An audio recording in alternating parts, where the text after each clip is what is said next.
Започна пријавувањето за гласање на болни и изнемоштени лица, информираат од Штипската општинска изборна комисија. Пријавувањето ќе трае до 10 овој месец. Сега за сега имаме пристигнато само 2 барања од такви лица, но очекуваме дека во текот на наредната недела, бидејќи е крајниот рок до 10.10, дека ќе пристигнат поголем број на барања за гласање на болни и немокни лица.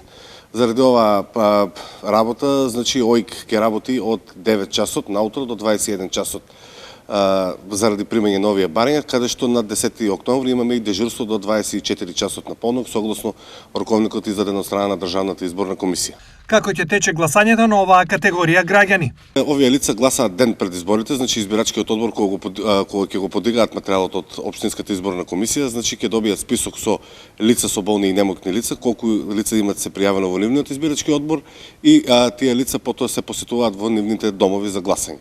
Значи сакаме да напоменеме дека кон приложувањето на барањата за вакви лица за гласање, значи едно лице како полномошник може да се пријави само за 2 лица да поднесе барање, значи потребните документации се објавени согласно упатството на Државната изборна комисија и исто така оние кои што имаат некои недоречености во врска со ово аплицирање, значи може да дојдат кај нас во ОИК, каде што ќе им биде објаснето детално кои се потребните услови. Официјалната бројка на пријавени болни и изнемоштени лица со право на глас Општинската изборна комисија ќе ги објави на 11 овој месец.